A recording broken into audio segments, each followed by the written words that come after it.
हम पर एक नया এই যে হ্যাঁ এই যে তুমি হাসি দিতেছ এটা দেখলাম জানটা একদম কলজাটা ঠান্ডা হয়ে যেতেছে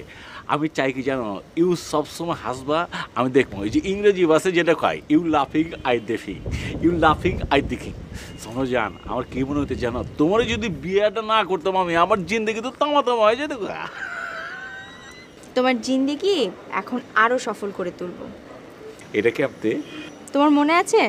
আমাদের ফার্স্ট ম্যারেজ সেরেমনিতে তুমি আমাকে মোটা অঙ্কের একটা টাকা দিয়েছিলা আচ্ছা সেরিমনি করছি কেটা ওইটা তো আছিল আমাকে পয়লা বিয়ের বছর মানে পয়লা বিবাহ বার্ষিকী হ্যাঁ হ্যাঁ পয়লা বিবাহ বার্ষিকীতে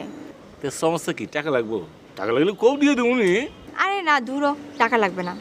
সেই টাকাটা আমি একটা রিয়েল এস্টেট কোম্পানিকে দিয়েছি কে আমি তোমার দিচ্ছি টাকা তুমি মানুষের টাকা দিবে কি লিগে আহা জান আমার কথাটা শুনো টাকাটা দিয়েছি একটা অ্যাপার্টমেন্টের জন্য নতুন একটা বাসার জন্য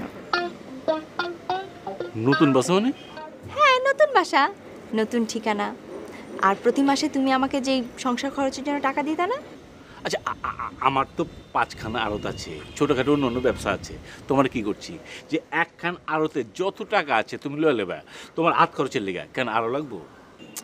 আরে না খালি খালি বেশি কথা বলো তুমি আমার কোনো কথাই শুনতে চাও না আমার কথা আগে শোনো চুপ করে থাকো একেবারে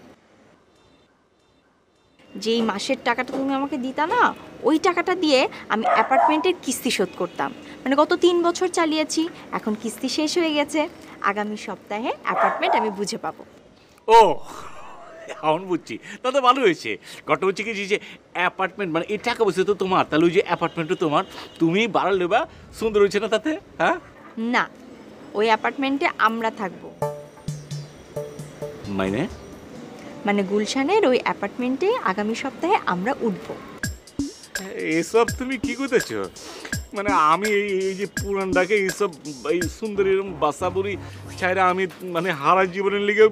9 টাকা ওই যে অ্যাপার্টমেন্টে চলে যাবো আহা তুমি না বেশি কথা বলো আমি কি সারা জীবনের জন্য বলছি নাকি এখানেও থাকবো ওখানেও থাকবো ওখানে কয়েকটা বছর থাকি কয়েকখান বছর মানে কি করতেছ আমি তো কয়েক ঘন্টা থাকতে পারবো না মানে আমার দম কিরম যেন আটকা যায় আমার তো অক্সিজেন লাগবে নিঃশ্বাস আটকে যায় আমি তো শুধু শুধু যেতে চাচ্ছি না তুমি না বলেছিলে আমাদের ছেলে মেয়ে সব কিছু জানবে শিখবে ভালো জায়গায় পড়াশোনা করবে তাহলে আমাদের ভালো জায়গায় যেয়ে থাকতে হবে না আমরা যদি নতুন ঢাকা সম্পর্কে না জানি আমাদের বাচ্চা কাচ্চা মানুষ হবে কি করে বলো আচ্ছা জান আমরা একটা কাম করি মনে করো যে নিত্যপত্তি মানে প্রতিদিন মনে করো যে আমরা মনে করি বিকালবেলা 9টায় গেলাম ঠিক আছে না আমরা ঘোরাঘুরি করলাম আর এর মাঝখান দিয়ে এই চিপা দিয়ে মনে করো যে আমি কিছু শিখা ফেলাইলাম আর তুমি তো জানোই মানে তাহলে সমস্যা কি কোনো তো আর অসুবিধা থাকলো না মানে এটা কোনো কথা বললা তুমি এভাবে তুমি পরিবেশ সম্পর্কে ধারণা নিতে পারবা আচ্ছা যাও আমি যাব না কালকে আমি ওই অ্যাপার্টমেন্ট বিক্রি করে দিব তোমারও যাওয়া লাগবে না আমিও যাব না তুমি যেটা বলবা সেটাই ঠিক আমিই ভুল ঠিক আছে আচ্ছা আচ্ছা আচ্ছা আমি এমন কি কইলাম যে আমার বউ রাগ করে হারাইলো হ্যাঁ জান আচ্ছা যাও আচ্ছা আচ্ছা যাও ভুল হচ্ছে আচ্ছা যাও ঠিক আছে যাও যাও আমি যাবো নি যাও যাও যাও যাও আমি জানতাম তুমি বুঝবা তুমি না বুঝলে কে বুঝবে বলো আর আমি কিছু আসবাবপত্র অলরেডি কিনে রেখেছি এই সপ্তাহের মধ্যে বাকিটাও গুছিয়ে ফেলবো শোনো নতুন ঢাকায় যেয়ে আরও হ্যান্ডসাম হতে হবে তোমাকে ঠিক আছে সবাই যেন বলে আরমান ভাই পুরা জেন্টেলম্যান হয়ে গেছে না